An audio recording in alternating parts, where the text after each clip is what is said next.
The Strait of Hormuz is not just a strip of water. It is the world's most critical energy artery.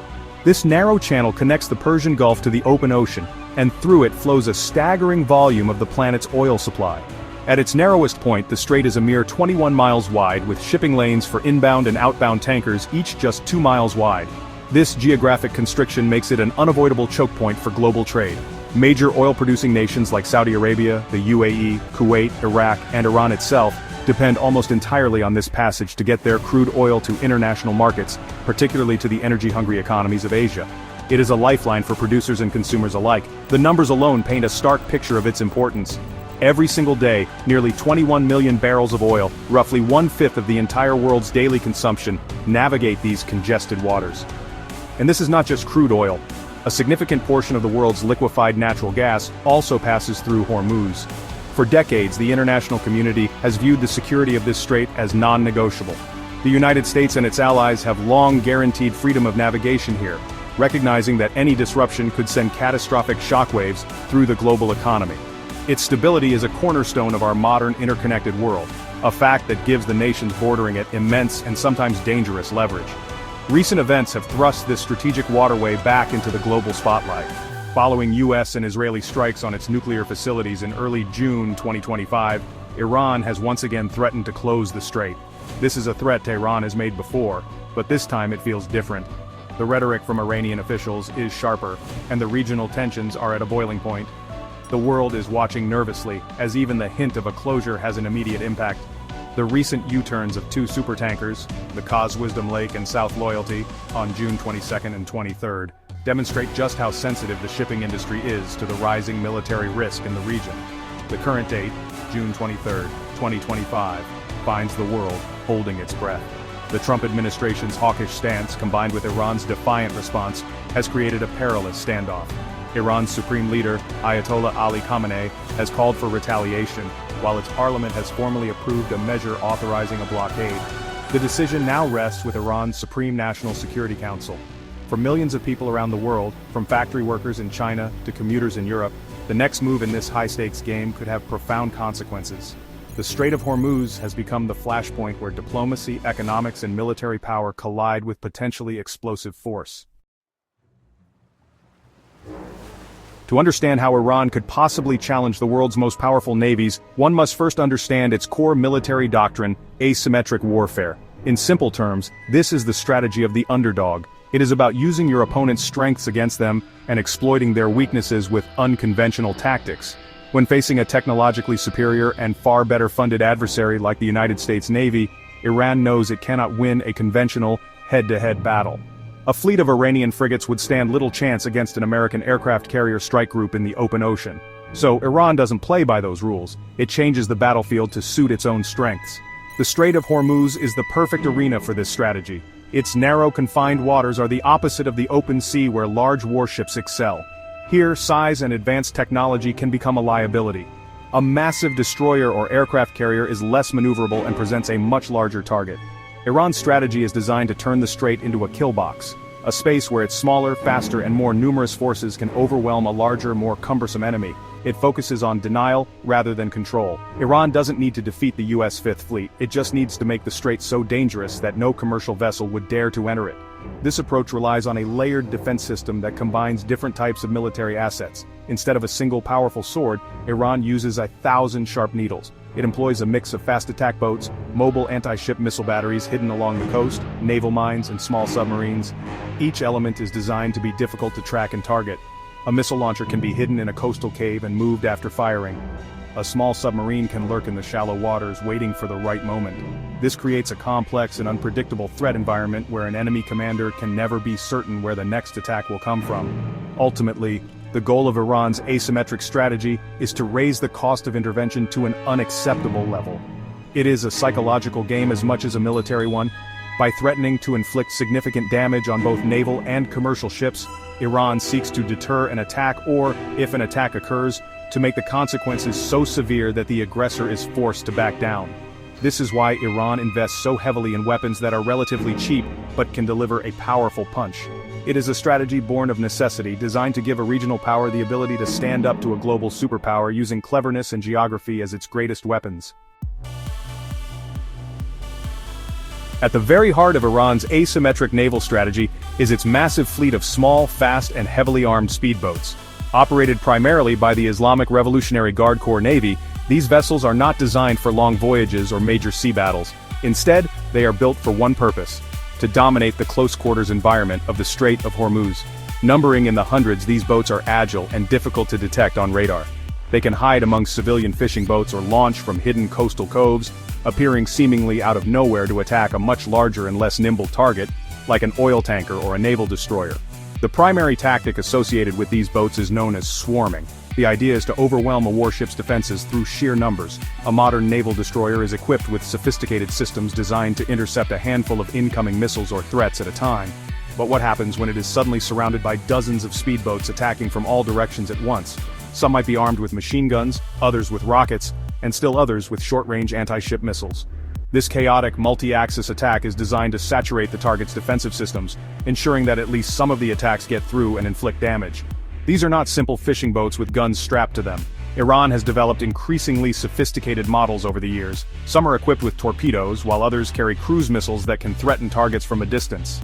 The IRGCN has also experimented with unmanned suicide drone boats packed with explosives and guided remotely to their targets. This diverse arsenal makes the swarm tactic even more unpredictable and dangerous. A defending commander must quickly identify which of the dozens of approaching boats poses the most immediate threat, a near-impossible task in the heat of battle. The goal is to create confusion and panic. While a single speedboat may not be able to sink a warship, the cumulative damage from a swarm attack can be significant. It can disable critical systems like radar, communications, or weaponry, effectively rendering the larger vessel combat ineffective. Against unarmed or lightly armed commercial tankers, the threat is even more severe. These boats can easily harass, board, or damage a tanker, making passage through the strait a terrifying prospect for civilian crews.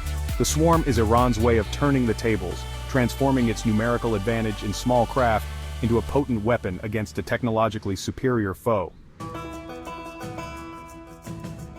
Beyond the swarming boats that patrol the waters, Iran has turned its long coastline along the Persian Gulf and the Strait of Hormuz into a formidable missile fortress. This coastal defense network is a critical layer in its asymmetric strategy, providing the long-range firepower needed to threaten any ship that enters the strait. Iran has invested heavily in developing and acquiring a diverse arsenal of anti-ship cruise missiles. These are not housed in large, static bases that would be easy for an enemy to target and destroy. Instead, the core principle of this defense is mobility, making the threat incredibly difficult to neutralize. Iran's missile forces are designed to be a shoot-and-scoot army. The launchers are mounted on trucks, allowing them to be hidden in mountains, caves, or even disguised in civilian areas. They can emerge to fire their weapons, and then quickly relocate to a new hiding spot, before the enemy can pinpoint their position and retaliate. This creates a missile belt that can cover the entire width of the Strait of Hormuz from multiple, unpredictable locations. Missiles like the Noor and Qatar, which are based on Chinese designs, give Iran the ability to strike targets dozens or even hundreds of kilometers away, reaching far beyond the narrowest point of the strait. Among the most feared weapons in this arsenal is the Khalij Fars, a supersonic anti-ship ballistic missile. Unlike traditional cruise missiles that fly low to the water, a ballistic missile follows a high, arching trajectory, plunging down onto its target at tremendous speed. This makes it extremely difficult for conventional naval defense systems to intercept. The existence of such a weapon means that even the most well-defended warships like those of the US Navy face a credible and dangerous threat. The psychological impact of this capability is immense, forcing any naval commander to operate with extreme caution within the missile's range. This land-based missile shield works in concert with Iran's other military assets.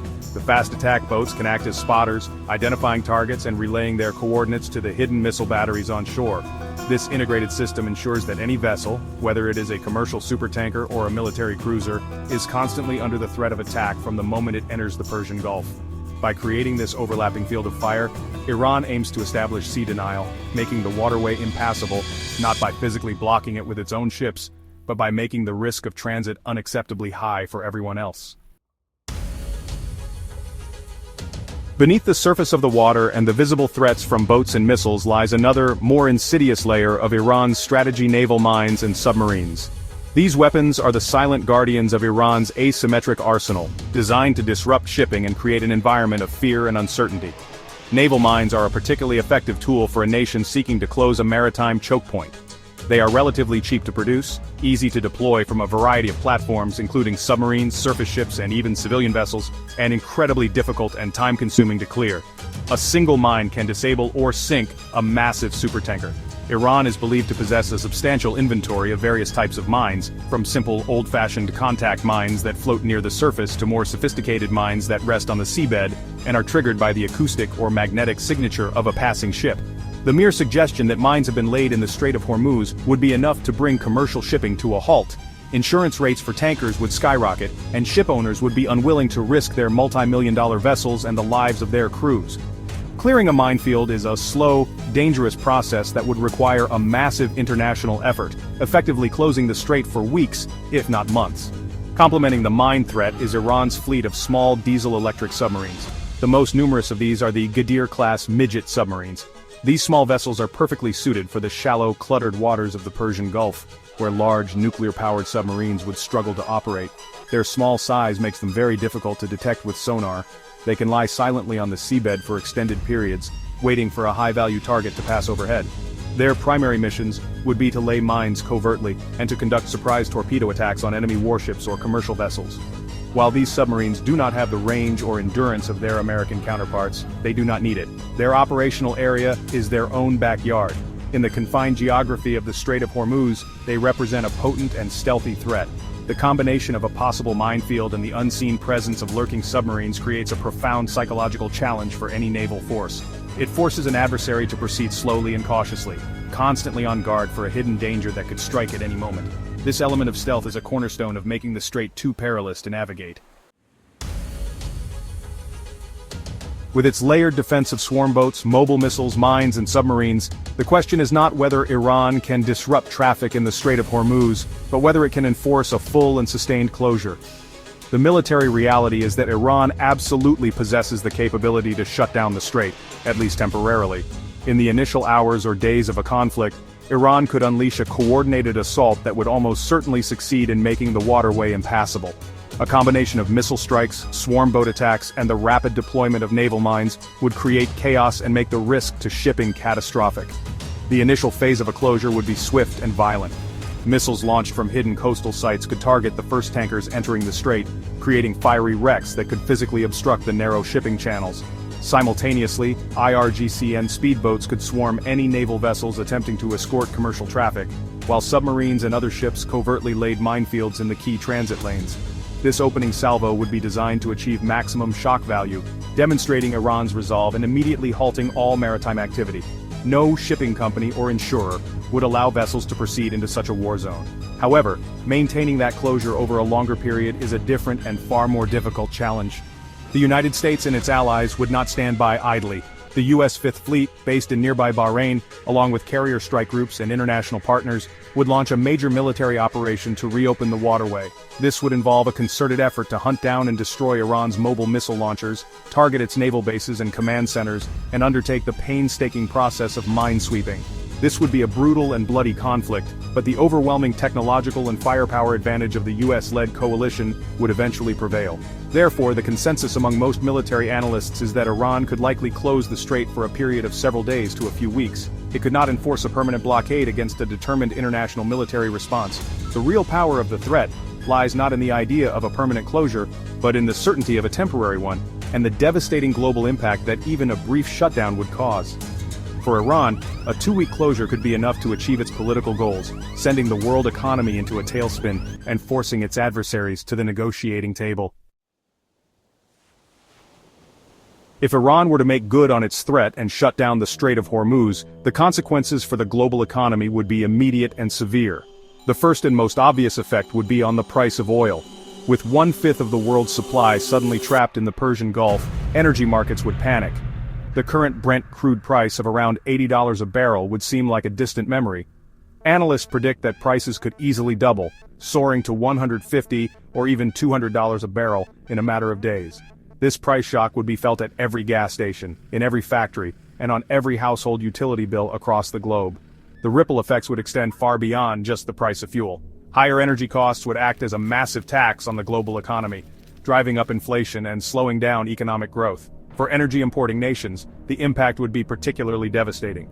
Major Asian economies like China, Japan, South Korea, and India are heavily dependent on oil and LNG that travels through the strait.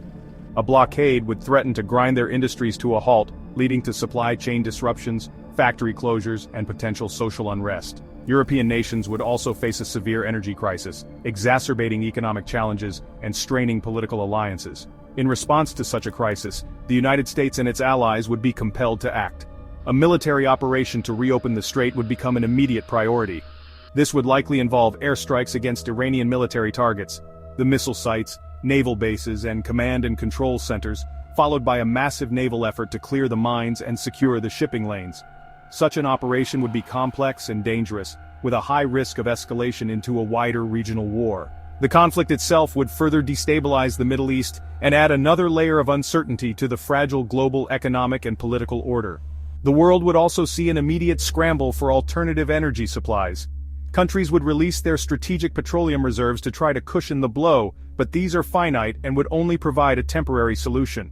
The crisis would underscore the vulnerability of our globalized energy system and the profound risks of relying on a single geographic choke point. Even after the strait was eventually reopened, the risk premium on oil prices would likely remain elevated for a long time, a constant reminder of how close the world came to a full-blown energy catastrophe. While closing the Strait of Hormuz would inflict immense pain on the global economy, it would also be an act of profound self-harm for Iran.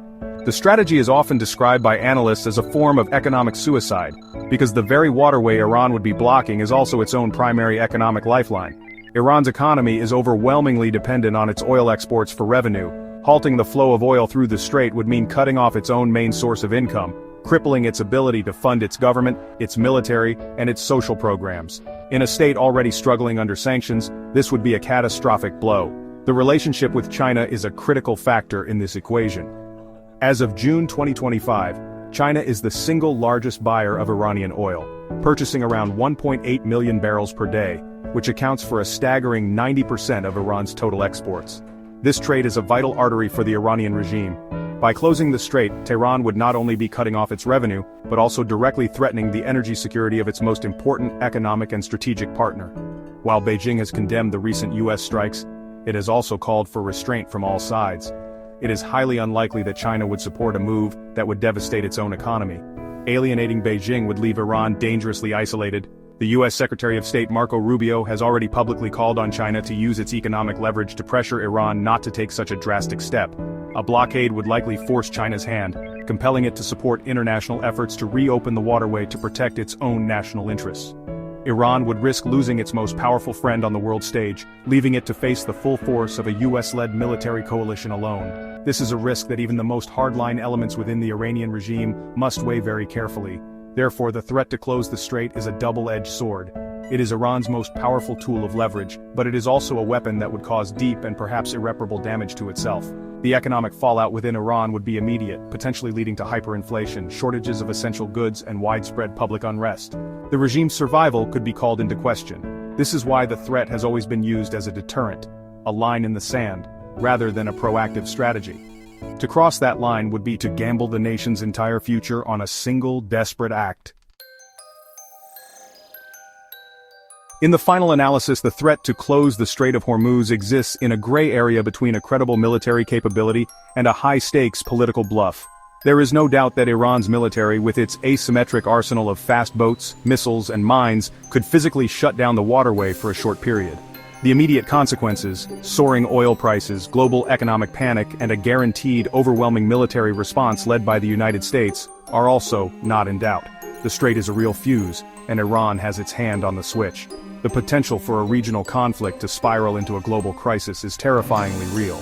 However, the act of flipping that switch would come at an unbearable cost for Iran itself. It would mean economic self-destruction, the severing of its own oil lifeline, and the alienation of its most crucial partner, China. A full-scale conflict with the US and its allies is a war that Iran cannot win in any conventional sense. Its leadership knows this. This reality suggests that the threat is primarily a tool of coercive diplomacy, Iran's ultimate trump card, played only when it feels its own survival is at stake, as it may feel now following the recent strikes on its nuclear sites. The danger lies in miscalculation. In the current tense environment of June 2025, with heated rhetoric from both Tehran and Washington, the risk of a mistake is higher than ever. A desperate or cornered regime might see a temporary closure of the strait, not as suicide, but as its only option for survival, hoping to force its adversaries into a de-escalation. It could gamble that a short, sharp shock to the world economy would be enough to achieve its aims without triggering a full-scale invasion. This is a phenomenally risky gamble, where a bluff could easily turn into a shooting war. Ultimately, the question of whether Iran would close the Strait of Hormuz may not be about capability, but about desperation. As long as the regime feels it has other options, the threat will likely remain just that, a threat. It is the most powerful form of leverage Iran has, a way to command global attention and force more powerful nations to take its security concerns seriously. But if backed into a corner, with nothing left to lose, the world might discover that the most dangerous bluffs are the ones that are not bluffs at all. The strait remains the world's most volatile flashpoint, a narrow channel of water carrying the explosive potential for global conflict.